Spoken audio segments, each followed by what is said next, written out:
አርእስተ ዜና የሰው ልጅ የህይወት ሙሉነት የሚረጋገጠው ካለው ላይ በማካፈል ነው ሲሉ ፕሬዝዳንት ታዬ አጽቀሥላሴ በመቄዶንያ የድጋፍ ገቢ ማሰባሰቢያ የማስጀመሪያ መርሃ ግብር ላይ ተናገሩ።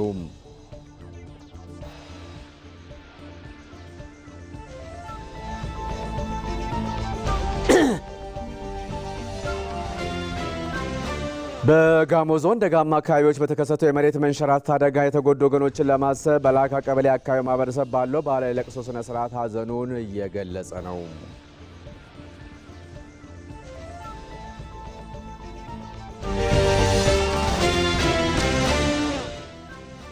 የመደመር መንግስት ሁሉንም ቤተ እምነት እኩል የሚመለከትና በፍትሃዊነት የሚያገለግል ነው ሲሉ ከንቲባ አዳነች አቤቤ ገለጹ።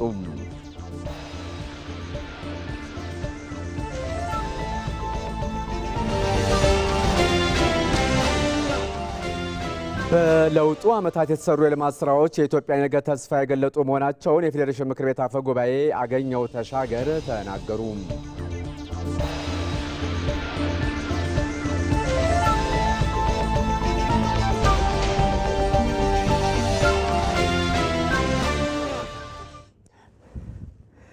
እንደምን አምሽታችኋል። ከኢትዮጵያ ቴሌቪዥን የሰዓቱን ዜና ይዘን ቀርበናል። ምርጫችሁን የኢትዮጵያ ቴሌቪዥን ስላደረጋችሁ እናመሰግናለን። ተመስገን በየነ ነኝ። አብራችሁን ሆኑ።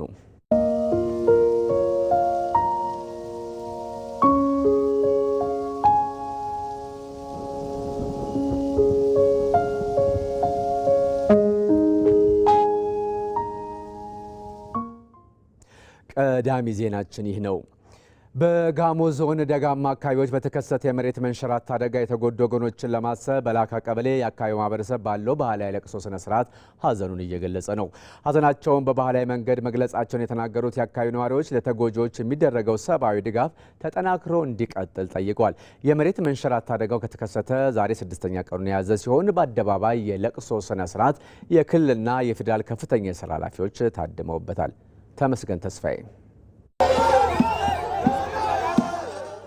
እንግዲህ በላካ ቀበሌ በጋሞ ዞን በተለያዩ አካባቢዎች የሞቱ ወገኖችን ለማሰብ የተዘጋጀ ባህላዊ የአደባባይ የለቅሶ ስነስርዓት እየተካሄደ ነው የሚገኘው። በተለያዩ ስነስርዓቶች በተለይ በጋሞ ባህል ያሉ የለቅሶ ስነስርዓቶችን ኮይሳ፣ ጋይሯ፣ ኩንዴታ የመሳሰሉ ኩነቶችን አካቶ ነው የለቅሶ ስነስርዓቱ እየተካሄደ የሚገኘው። ስለ ለቅሶ ባህሉ እንደዚሁም ደግሞ ስለተሰማቸው ሀዘን የአካባቢው ነዋሪዎችን ጠይቀን ነበረ። ነዋሪዎቹ እጅግ በጣም ጥልቅ ሀዘን እንደተሰማቸው ይናገራሉ። በቀጣይ ጊዜያቶች ደግሞ የሚደረገው ድጋፍ ተጠናክሮ እንዲቀጥልም ይጠይቃሉ። በጣም አሳዛኝና በጣም የሚያጸጽት ሞት ነው። ይሄ በጋሞ ዞን በጋጮ ባባ ወረዳ በማዞ ዶይሳና በላካ ቀበሌ ላይ የተከሰተው ሞት በጣም አሳዛኝና በጣም ያስለቅስ ሀዘን በሞላ መልኩ እየገለጸ ለኔ የሚሰማው የውስጥ ትልቅ ሀዘን ነው የሚሰማው። በዚህ ቦታ ላይ ተገኝተን የሟች ቤተሰቦችን ለማጽናናት መተናለን።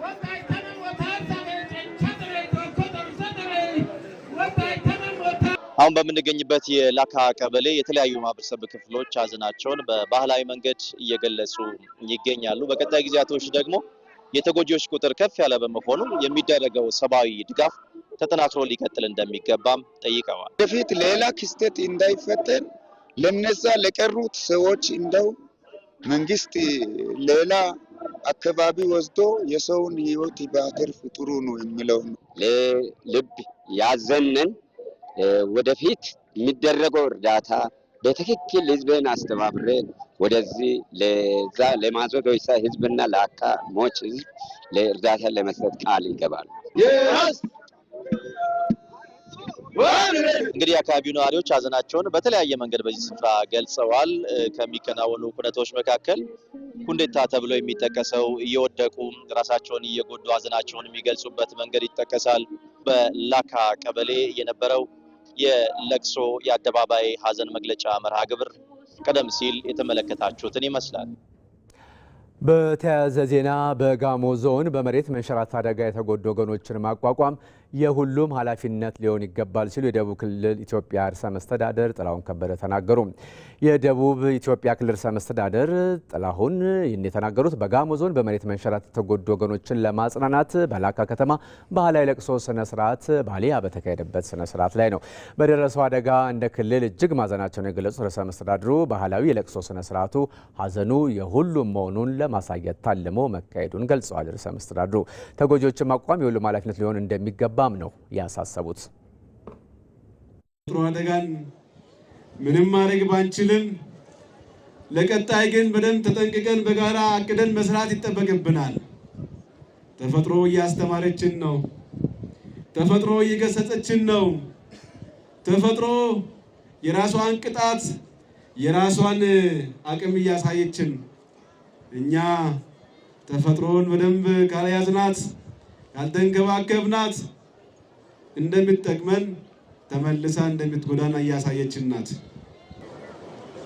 ምድሪቱ ከተንከባከብናት ብዙ ፍራፍሬ የምትሰጥ ብዙ ምርት የምትሰጥ ምርታማ አድርገን ለመካስ የሚያስችል ስራ ለመስራት በክልልም ኮሚቴ ተቋቁሞ የጀመርነው ስለሆነ በሀገር ውስጥም ከውጭ ሀገር ያላችሁ በገንዘብ መደገፍ የምትችሉት በተከፈተው የባንክ አካውንት ገንዘብ በማስገባት በሐሳብም በቁስም መደገፍ የምትችሉት ተደጋግፈን በቀጥታ እነኝን ወገኖችን ዛሬ ላይ የሚያለቅሱትን እንባቸውን አብሰን ተስፋቸው ከየጨለመ ተስፋቸው አለምልመን ከሰው እኩያ ሆነው እንዲንቀሳቀሱ አድርገን ስንንቀሳቀስ ነው ሰው መሆናችን የሚታወቀው። በደረሰው የመሬት መንሸራተት አደጋ መቆዘም ሳይሆን ፈጥኖ ወደ ልማት መግባት እንደሚያስፈልግ አጽንኦት የሰጡት ርዕሰ መስተዳድሩ በክልሉ ባሉ ሌሎች አካባቢዎችም ያለውን ተመሳሳይ ችግር ለመከላከል በተቀናጀ መንገድ ይሰራል ብለዋል። እንደ ሀገር ብሔራዊ የሀዘን ቀን ታውጆ በአራቱም አቅጣጫ መላ ኢትዮጵያ እያለቀሰች ናት። ይህ ለቅሶ ይብቃል። ይህ ለቅሶ ይቁም። ፈጥነን ወደ ልማት ስራ እንግባ። ፈጥነን እነኚህን ወገኖች እንደግፋቸው፣ እናቋቁማቸው። ፈጥነን በናዳው የተጎዱ ሕክምና የሚፈልጉ ወገኖቻችን እናሳክማቸው። ፈጥነን ለእነኚህ ወገኖች አለኝታችንን እናሳይ። ከጎናቸው ቆመን ወገን አለን አይዟችሁ ብለን እናበረታታ። ሌሎችም ለስጋት ተጋላጭ የሆኑትን ከአደጋ ለመከላከል የሚያስችል ስራ የክልሉ መንግስት አቅዶ በዚህ ዞን ብቻ ሳይሆን በክልላችን በጎፋ፣ በወላይታ፣ በጌዴኦ፣ በአሪ፣ በደጋማ አካባቢዎች ለናዳና ለመሬት መንሸራተት ተጋላጭ የሆኑባቸው ቦታዎችን በሙሉ በተቀናጀ መንገድ ህዝባችን ለመታደግ አቅደን የምንሰራ ስለሆነ ከጎናችን ሆናችሁ እንድትደግፉ ጥሪዬን አስተላልፋለሁ። ሪፖርተራችን ተመስገን ተስፋዬ እንደዘገበው የጋሞ ዞን ዋና አስተዳዳሪ ዶክተር ደምስ አድማሱ በመሬት መንሸራተት አደጋው ከፍተኛ ሰብአዊና ቁሳዊ ጉዳት መድረሱን ጠቅሰው በቀጣይ ህዝቡን ለማቋቋም የሚያስችል የቤት ስራ መወሰዱን ተናግረዋል። እንደ ጋሞ ዞን አስተዳደር ህዝባችን እንዴት መርዳት፣ ማቋቋም፣ የወደፊት ቀጣይ ህይወት እንዴት መስራት እንዳለብን ከዚህ የቤት ስራ የምንወስድና ድጋሚ ይህ ሁኔታ እንዳይከሰት ቢከሰት እንዴት መከላከል እንዳለብን የቤት ስራዎችን ከወዲሁ መስራት እንዳለብን የቤት ስራ ወስደናል።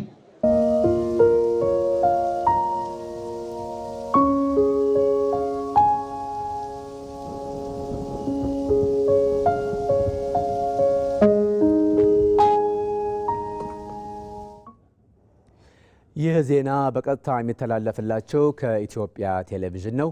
ምርጫችሁን የኢትዮጵያ ቴሌቪዥን ስላደረጋችሁም እናመሰግናለን። የሰው ልጅ የህይወት ሙሉነት የሚረጋገጠው ካለው ላይ በማካፈሉ ነው ሲሉ ፕሬዝዳንት ታዬ አጽቀሥላሴ ተናገሩ። ፕሬዝዳንት ታዬ በመቄዶንያ የድጋፍ ገቢ ማሰባሰቢያ ማስጀመሪያ ፕሮግራም ላይ ተገኝተው ነው ይህንን ሀሳብ የሰነዘሩት። ሳምሶን ገርሉ መቄዶንያ የአረጋውያንና አእምሮ ህሙማን መርጃ ማህበር እያስገነባ ላለው ሆስፒታልና ህንፃ ማጠናቀቂያ በጀመረው የገቢ ማሰባሰቢያ የቀጥታ ስርጭት ላይ የተገኙት ፕሬዝዳንት ታዬ አጽቀሥላሴ የሰው ልጅ ህይወት ሙሉነት የሚረጋገጠው ካለው ላይ በማካፈል እንደሆነ አስረድተዋል።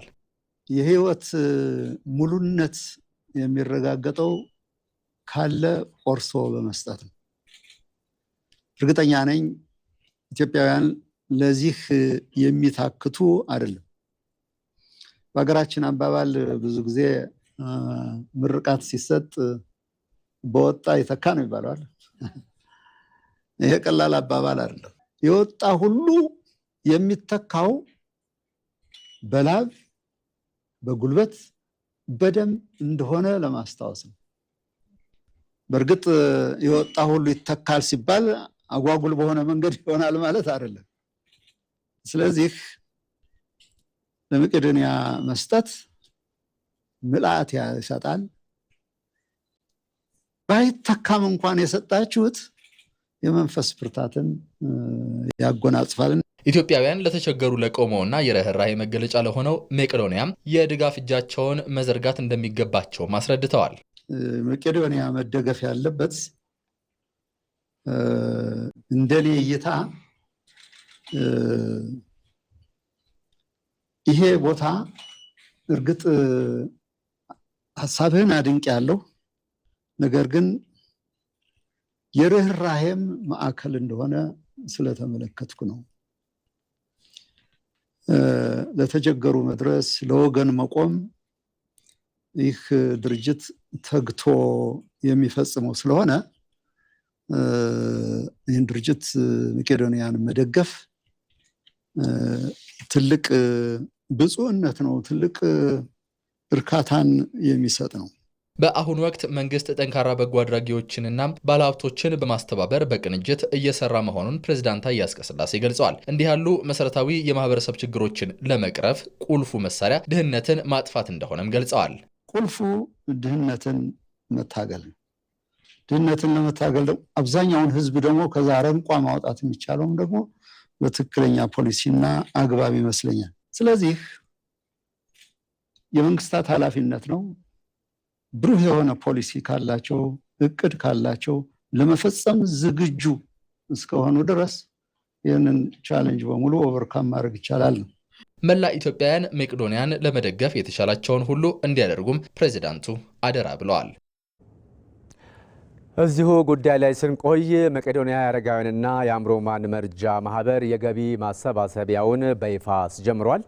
መርሃ ግብሩን እየተከታተለ የሚገኘው ሪፖርተራችን ሳምሶን በላይ በቀጥታ መስመራችን ላይ ይገኛል። አመሰግናለሁ ሳምሶን። ይህ የመቄዶንያ ገቢ ማሰባሰቢያው በተለይ በዋናነት ምን ዓላማን ታሳቢ አድርጎ ነው እየተዘጋጀ ያለው? እንደውም ደግሞ የሚታወቅ ከሆነ ሊሰበሰብ የታሰበውስ ገንዘብ ምን ያህል ነው የሚለውን አብረህ ልትነግረን ትችላለህ ሳምሶን?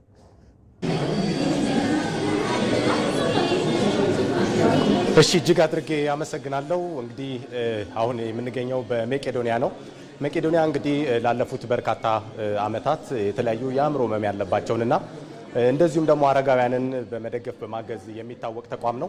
እንግዲህ ተቋሙ ከተመሰረተበት ጊዜ አንስቶ በየጊዜው በሚያደርጋቸው በርካታ እንቅስቃሴዎች የተለያዩ ለውጦችና እድገቶችን ማምጣት የቻለ ተቋም ነው። በአሁኑ ሰዓት እንግዲህ ተቋሙ ወደ 56 በሚሆኑ በአገር አቀፍ ደረጃ በክልል ከተሞች ላይ ጭምር አገልግሎት እየሰጠ የሚገኝ ተቋም ነው። እንግዲህ በተለያዩ አካባቢዎች ላይም አገልግሎቱን በማስፋትና በማዘመን ረገድ ሰፊ እንቅስቃሴ ወይንም ደግሞ አገልግሎት መስጠት የሚያስችለውን ግንባታዎችም እያከናወነ ይገኛል። እንግዲህ ከነዛ ግንባታዎች መካከል አንዱ እዚህ በአዲስ አበባ ሀያት አካባቢ የሚገኘው ዋናው ተቋም ውስጥ የሚገኘው ህንፃ ነው። እንግዲህ ይህ ህንፃ በጥሩ ሁኔታ ግንባታው ተጠናቆ አሁን ወደ ፊኒሺንግ እና ወይም የተለያዩ ግብአቶች አገልግሎት መስጫ ግብአቶችን ወደ ማሟላት ሂደት አካባቢ ያለ ተቋም ነው። ይሁንና ይህንንና ሌሎችንም አገልግሎቶቹን ለማጠናከር ወይም ለማገዝ የሚያስችለውን ሀገራዊ የገቢ ማሰባሰቢያ መርሃ ግብር እንግዲህ በዛሬው ዕለት በታላቅ ሁኔታ አስመርቋል፣ አስጀምሯል።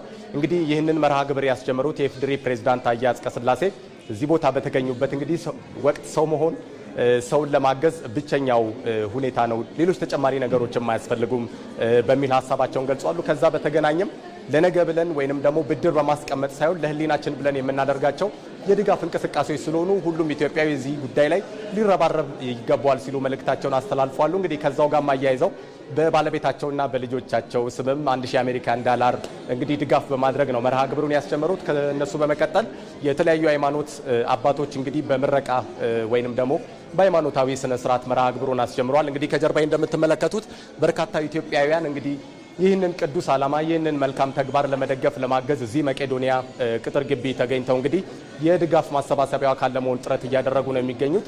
በዚህ ፕሮግራም ላይ እንግዲህ ወደ 3 ቢሊዮን ብር ገደማ ገንዘብ ለመሰብሰብ እቅድ መያዙን ነው እንግዲህ ቀደም ሲል የተሰማው።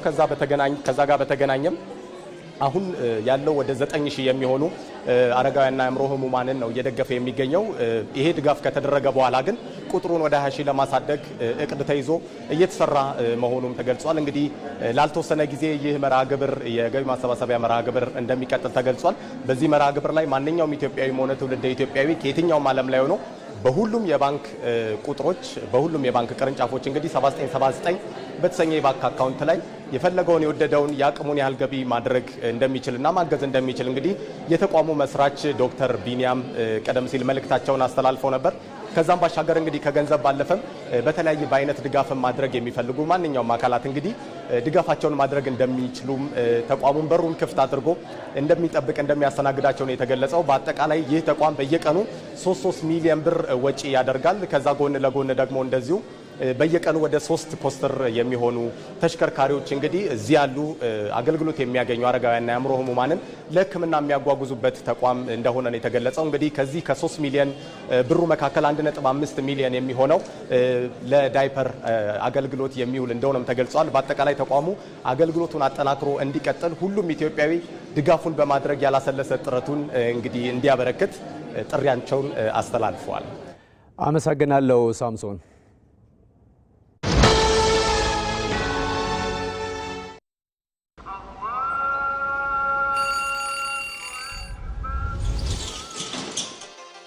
እነሆ ቸርነትና መተሳሰብ የሚጸናበት አንድ ሆነን የፈጣሪን ምሕረት የምንጠይቅበት ካለን አካፍለን አብሮነታችንን የምናጠናክርበት ልቦች የሚራሩበት እጆች የሚዘረጉበት የምንናፍቀው የረመዳን ወር መጣ።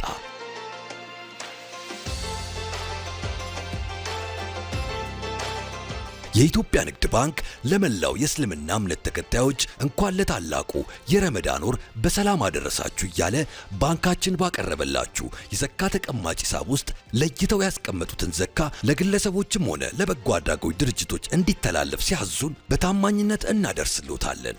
እርሶም የዘካ ተቀማጭ ሂሳብን በመክፈት ግዴታውን ያለ ድካም ይወጡ። ረመዳን ሙባረክ። ሲቢኢ ኑር የተሟላ ከወለድ ነፃ የባንክ አገልግሎት።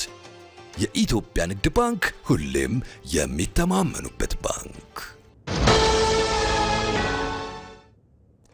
የመደመር መንግስት ሁሉንም ቤተ እምነት እኩል የሚመለከትና በፍትሃዊነት የሚያገለግል ነው አሉ የአዲስ አበባ ከንቲባ አዳነች አቤቤ። ከንቲባ አዳነች አቤቤ የሃይማኖት ተቋማት በመደመር መንግስት እይታ በሚል መሪ ሀሳብ ከእስልምና እምነት አባቶች ጋር ተወያይተዋል። ይህ መራደም ተከታትሎታል። እንደ ሌሎች ሃይማኖቶች ሁሉ የእስልምና ሃይማኖት የኢትዮጵያ የታሪኩ አካል ነው። በታሪክ የእምነቱ ተከታዮችና አባቶች በሀገር ግንባታ ላይ የበኩላቸውን ሚና በመወጣት ያሳዩት ጽናት የአሁኗ ኢትዮጵያ የጥንታዊ ቅርሶች፣ የጥልቅ ታሪኮችና የድንቅ ትውፊቶች ባለቤት እንድትሆን አስችሏታል። የአዲስ አበባ ከተማ አስተዳደር በከተማው ከእስልምና እምነት አባቶች ጋር ባካሄደው የውይይት መድረክም ሙስሊሙ ማህበረሰብ በሀገር ጉዳይ ላይ የማይተካ ሚና አለው ሲሉ ከንቲባዋ አዳነች አቤቤ ተናግረዋል። ለሀገረ መንግስት ግንባታ ሙስሊሙ ማህበረሰብ ወሳኝ ሚና ነበረው፣ ዛሬም አለው ነው። የዛሬዋ ኢትዮጵያን በመገንባት ሂደት ውስጥ የሙስሊሙ ማህበረሰብ ትልቅ የማይተካ አስተዋጽኦ አድርጓል። የሃይማኖት ተቋማት በመደመር መንግስት እይታ በሚል መሪ ሀሳብ በተካሄደው የውይይት መድረኩ አሁን ላይ በአዲስ አበባ የሚሆን እንደ ሀገር የተመዘገቡ ስኬቶች እውቅና የሚሰጣቸው መሆኑን የእስልምና ሃይማኖት አባቶች ገልጸዋል። ራዕያችሁን ለማሳካት ደፋ ቀና ስትሉ እንቅፋት ላንሆን ነው ቃል የምንገባው። እንደ ልጆቻችን እንገድፋችኋለን፣ እንደ ልጆቻችን እንከባከባችኋለን። ሀገር ነው የምትገነቡት። ይህ ምድር በአግባቡ በተገቢው መንገድ በፍትሃዊነት በስርዓት እንድናስተዳድረው ነው አላህ Subhanahu Wa Ta'ala ወለቀ ከረምና በኒ አደም ብሎ የሰጠው። ይሄን ተፈጥሮ ሀብት በማይባክም መልኩ ይሄን ተፈጥሮ ሀብት ሳይበከል ሳይረበሽ ከኛ የወሰዳችሁትን ግብር ወደ ሌላ ሀገር ሳታጓድኑ ስዊዝ ባንክ ሳይቀመጥ እኛው ላይ ከተማችን ላይ ተማሪዎቻችን ላይ እንዲመገቡት እንዲለብሱት አይተናል፣ ዳብሰናል፣ ተሰተናል፣ ኑረናል። በህልም እንኳን ይሆናል ብለን ያላሰብነው የከተማው ለውጥ ሌሎች ሀገሮች የሚመኙት አይነት ተመኝተውም መስራት አፍሪካውያኖች ያልሰሩት ስራ በ5 ዓመት ሰርቷል። የቀይ ባህር ጉዳይ በቀን በጀንበር በብርሃን የተነጠቅ ነው።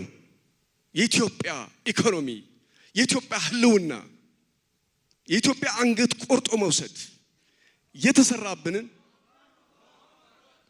ይህንን ታሪክ የብልጽግና መንግስት ሊመልስልን ሊያስመልስልን እንጠብቃለን።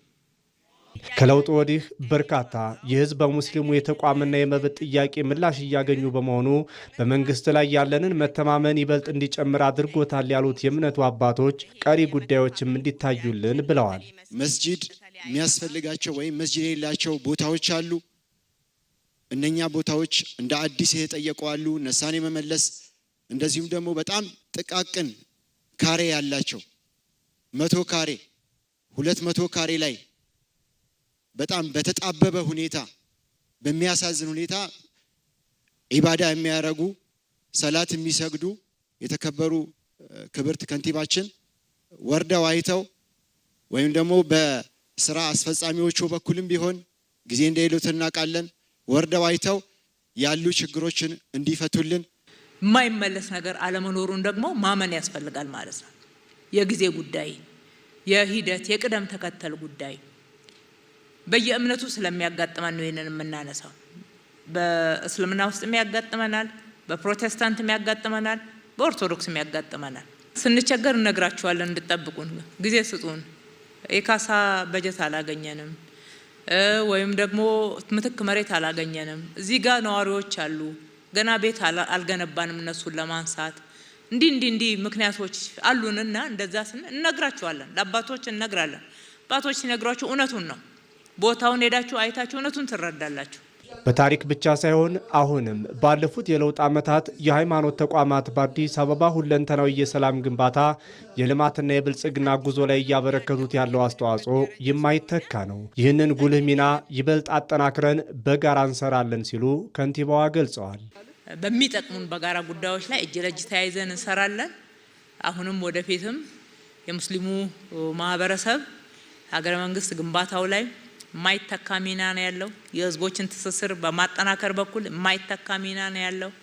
ሀገራችን ብሔራዊ ጥቅሟ እንዲከበር በማድረግ በኩል የማይተካ ሚና ነው ያለው።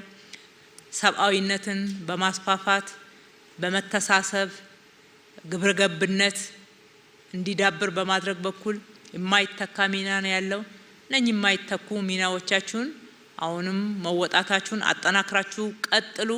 ኢትዮጵያ የብዝሃ ሃይማኖት ባህልና ትውፊት ባለቤት እንደመሆኗ አንዱ ጎልቶ ሌላው ደብዝዞ የሚታይባት ሳትሆን ሁሉም ሃይማኖቶች በእኩልነት የሚደምቁባት ናት።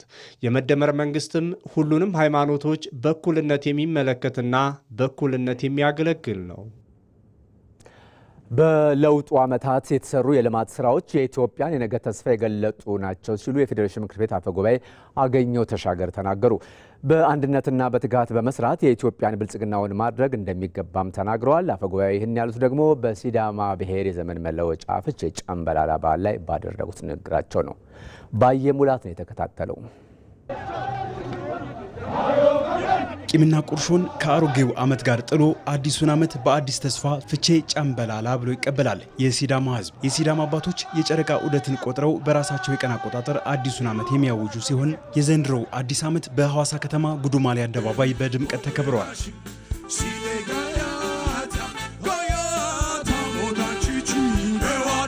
የፌዴሬሽን ምክር ቤት አፈ ጉባኤ አገኘሁ ተሻገር አንድነትና መተሳሰብ የፍቼ ጨንበላላ በዓል አምድ መሆናቸውን ገልጸዋል። በዓሉ በርካቶችን የሚያሰባስብ መሆኑን ጠቅሰው ባለፉት ዓመታት ህብረ ብሔራዊነቱን ጠብቆ እየተከበረ መሆኑን ተናግረዋል። ባለፉት የለውጥ ዓመታት የሲዳማ ሕዝብ ራሱን በራሱ ማስተዳደር ከጀመረበት ጊዜ ጀምሮ በዓሉ ህብረ ብሔራዊ አንድነቱን ጠብቆ እየተከበረ ሲሆን የጀመርነው የሀገረ መንግስት ግንባታ እንዲጠናከር ትልቅ ድጋፍ እያበረከተ የሚገኝ ኢትዮጵያዊ ቅርስ ነው። ባለፉት ዓመታት በኢትዮጵያ የተሰሩ ልማቶች የነገ ተስፋን የገለጡ እንደሆኑ አስታውሰው በአንድነትና በትጋት የኢትዮጵያን ብልጽግና እውን ማድረግ እንደሚገባም አፈ ጉባኤው ገልጸዋል። በልማቱ ዘርፍ ዛሬ ያሳከናቸው ድንቅ ስራዎች ነገር ግን አሻግረን ለማየትና ይበልጥ በትጋት ለመስራት አይኖቻችን የከፈቱልን ብርሃኖች ናቸው። መጪው ዘመን ስብራቶቻችንን ሁሉ ጠግነን የትከሻዎቻችንን ሸክሞች ሁሉ አራግፈን ሩቅ አልመን እና በብርታት በትጋትና በጥበብ ሰርተን ብልጽግናችን የምናሳካበት እንደሚሆን ልናረጋግጥ ይገባል። የሲዳማ ክልል ርዕሰ መስተዳድር አቶ ደስታ ሌዳሞ በበኩላቸው ዘመናዊ ትምህርት ባልነበረበት በጥበባቸው የዘመን አቆጣጠርን ያበጁ አባቶችን አመስግነው የአሁኑ ትውልድም ይህን እንዲያጎለብት አሳስበዋል። ሳይማሩ ተጠበው የመሬትና ጨረቃ ዑደትን ተመራምረው ከዓለም ስልጣኔ ጋር እንድንራመድ ስላደረጉን ለአባቶቻችን ከፍ ያለ ምስጋና ማቅረብ እፈልጋለሁ። የአሁኑ ትውልድም በሳይንስና ምርምር በርትተው የአባቶቻቸውን ሀገር በቀል እውቀት እንዲያበለጽጉ አሳስባለሁ። ፍቼ ጨንበላላ እርቅንና አንድነትን የሚያጎላ እሴት ያለው በዓል መሆኑንም ነው ርዕሰ መስተዳድሩ የገለጹት። ፍቼ ጨንበላላ በዓል ብቻ አይደለም፣ በውስጡ ሰላምን የሚያጎለብቱ፣ አብሮነትን የሚያጠናክሩ፣ ከአምላኩ ጋር የሚያስታርቁ፣ ትውልድ ነገን በተስፋ እንዲያይ ለስኬትም እንዲተጋ የሚያነሳሱ በርካታ እሴቶችንም የያዘ ነው። ፍቼ ጨንበላላ በተባበሩት መንግስታት የትምህርት ሳይንስና ባህል ተቋም ዩኔስኮ የማይዳሰሱ ቅርሶች ውስጥ ኢትዮጵያ ካስመዘገበቻቸው ቅርሶች አንዱ ነው። በተያያዘ ዜና የሲዳማ ዘመን መለወጫ ፍቼ ጨንበላላ በዓል በሐዋሳ ሶሬሳ ጉዱማሌ በደማቁ ስነ ስርዓት ተከብሯል። በአደባባይ የሚከበረው የሲዳማ ዘመን መለወጫ ፍቼ ጨንበላላ አብሮነትን፣ ሰላምን፣ መረዳዳትንና ይቅርታን የሚያጠናክሩ እሴቶችን በውስጡ የያዘ የዓለም ቅርስ ነው። ፍቼ ጨንበላላ በዓል እሴቶች ለኢትዮጵያ አንድነትና አብሮነት ማገር ሆነው የሚያገለግሉ በመሆናቸው ዳብረውና ተጠብቀው መሸጋገር እንዳለባቸው በክብረ በዓሉ የተገኙት የባህልና ስፖርት ሚኒስትር ዴኤታዋ ነፊሳ አልማሃዲ ተናግረዋል። ዛሬ እዚህ የምናየው ባህላዊ እሴት ሳይበረዝ ሳይከለስ ለቀጣዩ ትውልድ መሻገር ያለበት መሆኑ ሊሰመርበት የሚገባ ጉዳይ ነው። በተለይ በከፍተኛ ትምህርት ተቋማት የምትገኙ ምሁራንና ተመራማሪዎች የፍቼ ጨንበላላን ፍልስፍናዊ ሳይንሳዊ ይዘት በጥናትና ምርምር ልታዳብሩት ይገባል። በዚህም ባህላችን ከዘመናዊ እውቀት ጋር በማስተሳሰር ለዓለም አቀፍ ቱሪዝም ምቹ ማድረግና ታሪካዊ እውነታን ሳይዛባ እንዲቀጥል ማድረግ የእናንተ የዜግነት ኃላፊነት ነው። ወጣቱ ትውልድም የባህሉ ወራሽ ብቻ ሳይሆን ጠባቂ መሆን አለበት። የኢፌዴሪ ባህልና ስፖርት ሚኒስቴር የሀገራችንን ባህላዊ ቅርሶች ከመጠበቅና ከመንከባከብ ባለፈ ለሀገር ግንባታ፣ ለኢኮኖሚ እድገት እንዲውሉ ለማድረግ በትጋት እየሰራ ይገኛል።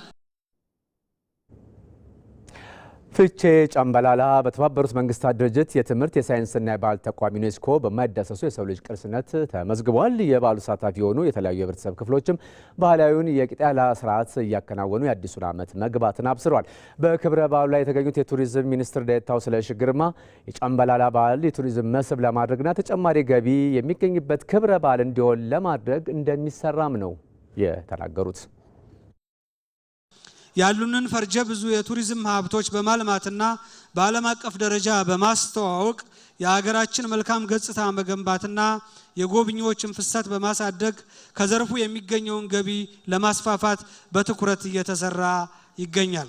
ፍቼ ጨንበላላ ፌስቲቫሎችን በቱሪዝም መስህብነት በማስተዋወቅና ጥቅም ላይ በመዋል ተወዳዳሪ የቱሪዝም መዳረሻዎች መፍጠር እና የውጭና የሀገር ውስጥ ጎብኚዎች በስፋት እንዲታደሙ ማድረግ ተጠቃሚነትን ማረጋገጥ ያስፈልጋል። ሚኒስቴር መስሪያ ቤታችን ፊቼ ጫምባላላን ጨምሮ የሲዳማ ክልል የቱሪዝም ሀብቶች እንዲጠበቁ እንዲለሙና እንዲተዋወቁ ለማድረግ ከክልሉ መንግስት ከክልሉ የባህል ቱሪዝምና ስፖርት ቢሮ ጋር በመቀናጀት እንደሚሰራና አስፈላጊውን ድጋፍ እንደሚያደርግ ላረጋግጥላችሁ ወዳለው። በተያያዘ ዜና የሲዳማ አዲስ ዓመት ኢትዮጵያውያን አንድነታቸውን በማጠናከር ሀገራዊ ውጥኖቻቸውን የሚያሳኩበት እንዲሆን ምኞታቸው መሆኑን በጨምበላላ በዓል ላይ የታደሙ የሲዳማ ብሔር ተወላጆች ተናገሩ። አስተያየታቸውን ያሰባሰበው ሪፖርተራችን ፈቃዳ ባለማየሁ ነው። ነሆ ሀሳባቸው።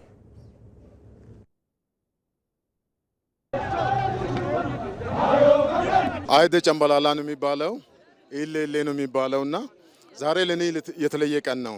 ለምን ካሌንደር ሌላው አመቱን ጠብቆ ነው፣ የኛ ጊዜውን እየቀያየረ የሚመጣ በዓል ስለሆነ ደግሞ ዛሬ ያለነው በአዲስ አመት ውስጥ ነውና በጣም ደስ የሚል ነገር ነው። እኔ አሁን ለኢትዮጵያ ሕዝብ የሚመኘው ሰላምን፣ ፍቅርን፣ አንድነትን ካመጣን ብዙ ነገርን መስራት እንችላለን።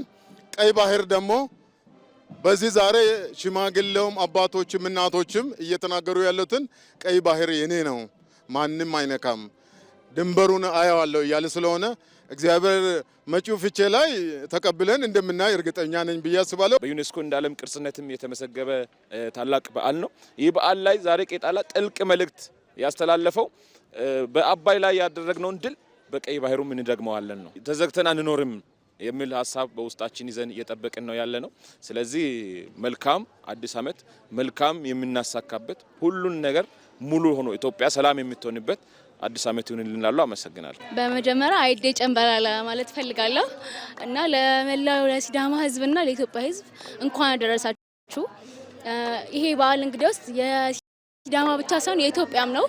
እንዲሁም ይሄ ህብረታችን እንዳለ ሆኖ እንዳያችሁት ሁሉም በባህልም በምን ሳንለያይ አንድ ላይ ያከበርነውና ያው ከዚህም ባለፈ ደግሞ የባህር በራችንን ለማስመለስ በአንድነት እንቆማለን። ያው መልካም በዓል ነው የምለው። ወጣቱም ደግሞ የሀገራችንን አንድነት ሰላም ከመጠበቅ አኳያ ተግተን የምንሰራበት ከወትሮ በተለየ መልኩ ተግተን የምንሰራበት ይሄ አዲስ ዓመት ደግሞ ለሁላችን የሰላም የደስታ የፍቅር አዲስ ተስፋ የምናይበት ይሁንልን እላለሁ። ከቅም አያቶቻችን ጀምረን እያከበረን የመጣን ውድ በዓላችን ስለሆነ በጣም ደስታ ነው የተሰማኝ። እኛም ለሚመጣ ትውልድ አሪፍና ጥሩ ፍቅርን፣ መተሳሰብን፣ አንድነትን፣ አብሮነትን የሚያሳይ በዓል ስለሆነ ይህንን ወደፊት እንድናስቀጥል ጥሩ ምኞቴን እገልጻለሁ። እኛ ወጣቶችም ያው እናት አባቶቻችን እያከበሩ የመጡትን በዓል እሴቱን ጠብቆ እንዲቀጥል ያው እኛም የበኩላችንን እየተወጣን ያለ ነው። ያው መውጣትም አለብን።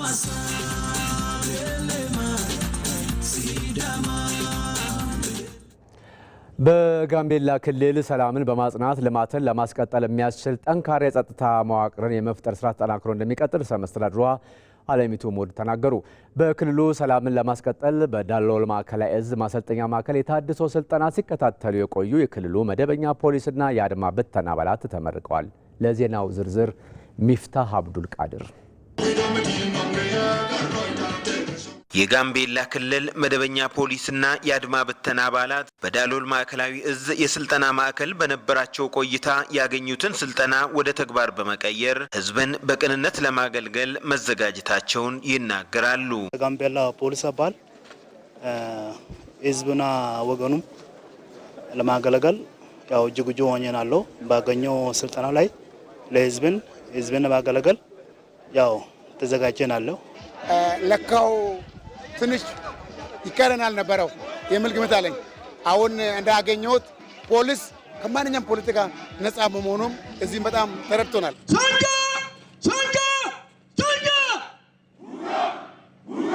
የክልሉ የሰላምና ጸጥታ ቢሮ ኃላፊ አቶ ማህበር ኮር የክልሉን ሰላምና ደህንነት ለማስጠበቅ በየደረጃው ከሚገኙ የጸጥታ አካላት ጋር በቅንጅት እየተሰራ ነው ብለዋል። የክልሉ ፖሊስ ኮሚሽነር ኮማንደር ኡማን ኡጋላ በበኩላቸው ስልጠናው የፖሊስ አባላቱን አቅም ከማጎልበት አልፎ በዘርፉ ይስተዋል የነበረውን ብልሹ አሰራር ለመፍታት ያግዛል ብለዋል።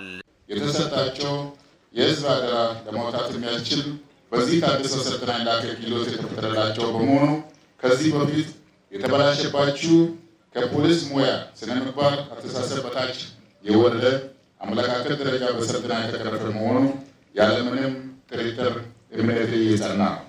የጋምቤላ ክልል ርዕሰ መስተዳድር ወይዘሮ አለሚቱ ሞድ በክልሉ የተፈጠረው አንጻራዊ ሰላም ቀጣይነት እንዲኖረውና የተጀመሩ የልማት ስራዎችን ማስፋት እንዲቻል ሰልጣኝ የፖሊስ አባላት የበኩላቸውን ኃላፊነት ሊወጡ ይገባል ብለዋል። የክልሉ ህዝብ በምንም ምክንያት የማይነጣጠል ዘመናትን የተሻገረ በደም የተሳሰረ አንድነት ያለው አንድ ህዝብ መሆኑን ተገንዝባችሁ የብሔርተኝነት አስተሳሰብና አመለካከት ሙሉ በሙሉ በመላቀቅ መላውን የክልሉ ህዝብ እንደ አንድ ህዝብ በማየት አሁንም የተፈጠረው አንጻራዊ ሰላም በማጽናት በክልሉ የተጀመሩ አበረታች የልማት ስራዎች ተጠናክረው እንዲቀጥሉ የሚሰጣቸውን ኃላፊነት በታማኝነት እንድትወጡ ደግሜ ደጋግሜ አደራ እላለሁ።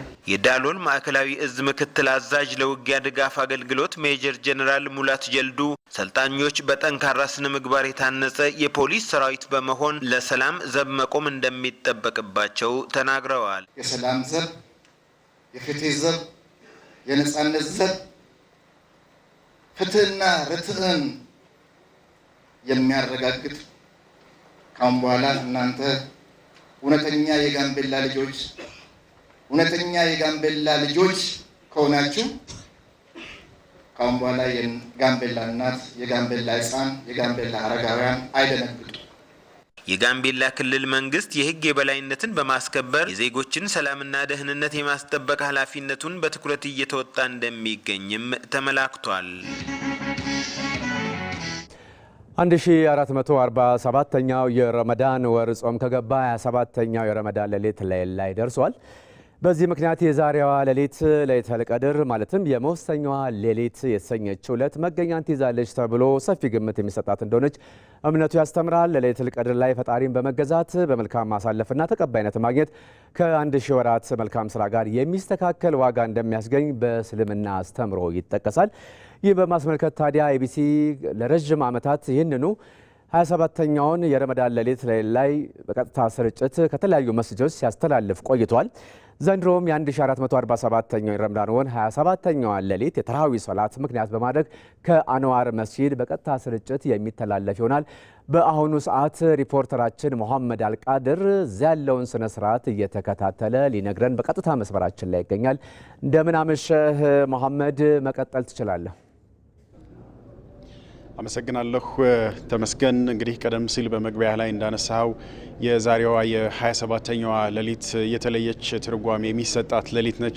በዚህ በአንዋር መስጂድም ይህንን የ27ኛዋን ሌሊት የተለየ ትርጉም ያላትን ሌሊት ለማሳለፍ ምእመኑ በዚህ ስፍራ ላይ አስቀድመው ነው እየተገኘ ያለው። በዚህ ሰዓት እንግዲህ የረመዳን የመጨረሻዎቹ 10 ቀናቶች በእስልምና ሃይማኖት ተከታዮች ዘንድ በእምነቱም አስተምሮ ዘንድ ከፍተኛ የሆነ ትርጉም ያላት ናት። በዚህ 10 ቀናቶች እንግዲህ በተለየ ጥንካሬ ምእመኑ በረመዳን ወቅት ያደርጋቸው የነበሩትን የመተዛዘን ዱዓ ማብዛት እንዲሁም ከፈጣሪው ጋር ያለውን ግንኙነት የማጠናከሩን ጉዳይ በእነዚህ በ10 ቀናቶች በተለየ ሁኔታ ከፍ ባለ ደረጃ ያከናውናል። በተለይም ደግሞ የ27ኛዋ ሌሊት የተለየ ትሆናለች ተብሎ ነው የሚጠበቀው። በዋናነት በዚች በ27ኛዋ ሌሊት ብዙ የሃይማኖቱ መምህራን እንደሚያነሱት 27ኛዋ ሌሊት የለይለቱል ቀድር ወይንም የመወሰኛዋ ሌሊት ትሆናለች ተብሎ ይጠበቃል።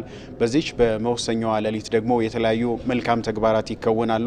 ምክንያቱም ከ1000 ወራት ጋር እኩል የሆነ ድርሻን ትይዛለች ይቺ ሌሊት ወይንም የለይለቱል ቀድር ቀናቶች ከ1000 ቀናት ወይንም ከ83 ዓመታት ስራዎች ጋር መልካም ተግባራት ጋር እኩል ይሆናሉ ተብሎ ይጠበቃልና የእምነቱ ተከታዮች ይቺ ሌሊቱን በሙሉ በኢባዳ ያሳልፋሉ። ሰላት በመስገድ ቁርአን በመቅራት እንዲሁም ደግሞ ልዩ የሆኑ ጸሎቶችን በማድረግ ረገድ በዚች ሌሊት ላይ የሚከወኑ ተግባራቶች ናቸው። የሃይማኖቱ መምህራንም ይህንን ሌሊት በዋዛ እንዳያሳልፉ ምእመናን ይመክራሉ። በዚህ በአንዋር መስጂድም እንግዲህ ይችን የተለየችዋን ሌሊት ለመካፈል ምእመናን ከተለያዩ አካባቢዎች እየመጡ ነው የሚገኙት። ታላቁ የአንዋር መስጂድም እንግዲህ ይህንን የተለየችዋን ሌሊት ለማከናወን ዝግጅቶች ተደርገውበታል። ምእመናንም በዚህ ስፍራ ላይ ተገኝተው እንግዲህ የዱዓ የሰላትና የቁርአን የመቅራት ስነ ስርዓትን በሌሊቱ ያከናውናሉ። ምክንያቱም ቀደም ሲል እንዳነሳሁት ይቺ ሌሊት በተለየ ሁኔታ ከ1000 ወራቶች ወይም ከ83 ዓመታት ከሚሰሩ መልካም ተግባራት ጋር እኩል ትሆናለች ተብሎ ይጠበቃልና ምእመኑ በዚህ ሌሊት ላይ እጅግ የበረታ ይሆናል። እንዲሁም ደግሞ መልካም ነገሮችን በማብዛት የራሱን ያለፈባቸውን በረመዳን ያለፋቸውን ክፍተቶችንም ለመሙላት ይችል ሌሊት ይጠቀምበታል። ከዛም ባሻገር መልካም ነገሮቹ ከፍ እንዲሉለትም ከፈጣሪው ጋር የሚለማመንበት ዱዓ የሚያደርግበት ምሽት ነው። በተለየ ሁኔታ ምእመኑ ይጠብቃታል። በዚህ በአንዋር መስጂድም እንግዲህ ይችን የተለየችዋን ሌሊት ለማሳለፍ ህዝበ ሙስሊሙ በዚህ ስፍራ ላይ እየተሰባሰበ ነው የሚገኘው። የተለያዩ መልእክቶች በዚህ ስፍራ ላይ ይተላለፋሉ። ለአማኙ በሌሊቱ ምን ማድረግ አለበት፣ ምን አስፈላጊ ነገሮች በዚህ ሌሊት ይደረጋል የሚሉ መልእክቶችም በሃይማኖቱ አስተማሪዎች ዘንድ በተለየ ሁኔታ ዛሬ ይነሳል። አመሰግናለሁ መሐመድ። እንግዲህ ለመላው የእስልምና እምነት ተከታዮች መልካም የተራዊህ ሰላት ሌሊት እንዲሆንላችሁ እየተመኘን ከኢትዮጵያ ቴሌቪዥን ለምሽቱ ያዝናቸውን ዜናዎች በዚሁ አጠናቀናል። ተመስገን በየነ ነኝ። ሰላም።